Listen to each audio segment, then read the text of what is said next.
Hi everyone. In the first part of this two-part series, I showed you some tricks and essentially the way I would go about trying to do a literature search on a topic, and some shortcuts that I tend to take to narrow down the focus and to get the right articles.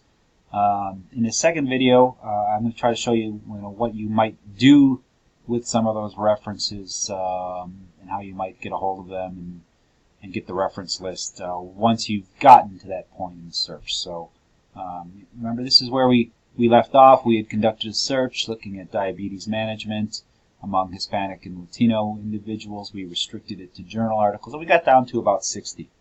And 60 is not a bad number. You might play with some additional filters or some additional search terms and cross them and see if it reduces it down any to a more, lesser number. But 60 is not a terrible number to kind of search through and look at the titles is usually what I would do. And if the title doesn't help you, the abstract. But the titles are usually a good idea of an indication of how well that study is going to fit what you're looking for in your literature search. And so, I might, this is an empowerment-based program, so that might be relevant for me. Diabetes affects everything among maybe that one is relevant.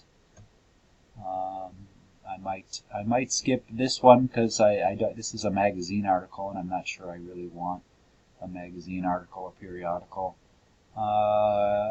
This is about the stress and coping context of diabetes management, which is maybe not directly related to my topic, so I might say, well, that one's not relevant. I'll keep it in the back of my mind and go to it if I can't find many others that are more directly relevant. Clinic workload, this is about job characteristics, maybe not as related to what I'm interested in. Incorporating cultural sensitivity, I might say, well, that's a good one. Right, so you might continue to go through the whole list, putting the relevant ones, again, you're putting them in your folder so that you can access all of them a little later on. One of the nice things to keep in mind here as you see them is sometimes you'll see that some come automatically with PDF full text, and so you can click on there and download that article immediately. The other option is to go through finding the full text at NMSU, and the last stage, if that doesn't work, then to do it through interlibrary loan. So full text is real easy. You just click on it, and you'll get. Well, you should get. It's still working. I don't know what happened to it. I do think I know. Maybe what happened. I don't know why that didn't work for me. Let me try it one more time. There it is. So, then you can just download this to your hard drive and you've got a copy of it. So, nice way to get references that way. If I want to go, I'll just go back and see here.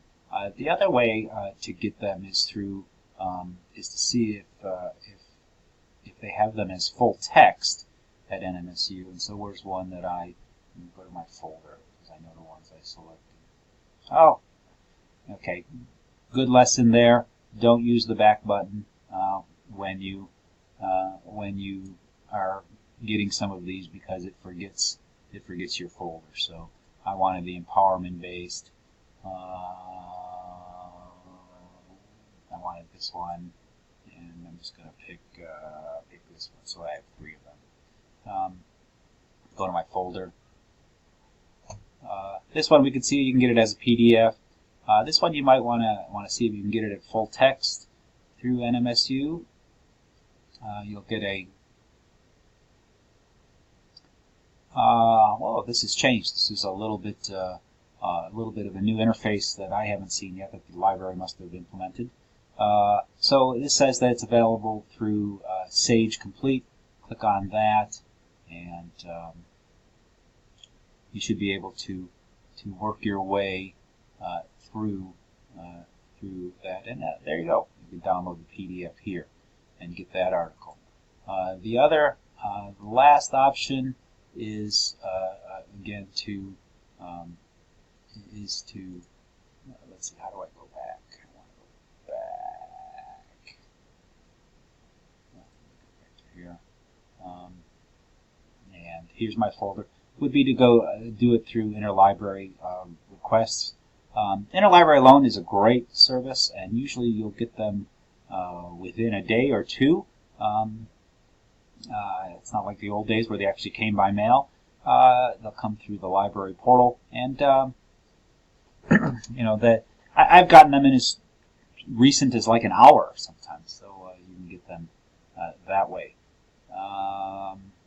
Okay, what else might you do? Once you have your list of selected articles, you might want to start creating a bibliography of these, and you might want to make your life easier. One thing you might want to do is print. Well, it's a shortcut. Is how can I get to the bibliography? You might want to print this, right? And when you print, you're going to get a lot of options. And we are working in this class with an expectation of APA format, and so you can select APA format as an option, and you'll get a citations in APA format. And so when I go print, I actually get a list here. There's a lot, there's links and so forth. But what's nice is that tucked within this are the APA references here. So there's 3 of them that I had selected, and so I'm not going. You can cut and paste them. You could save this document.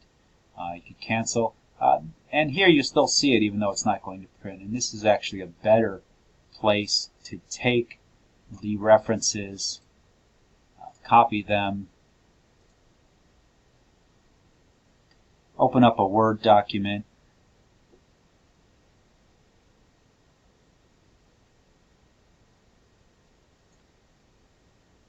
I'll just start a new blank document. You may have a bibliography that you're keeping.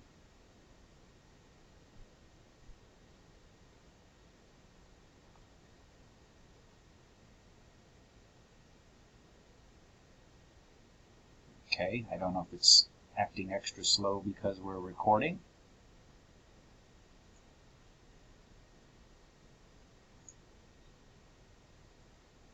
And there it is. Once you're in here,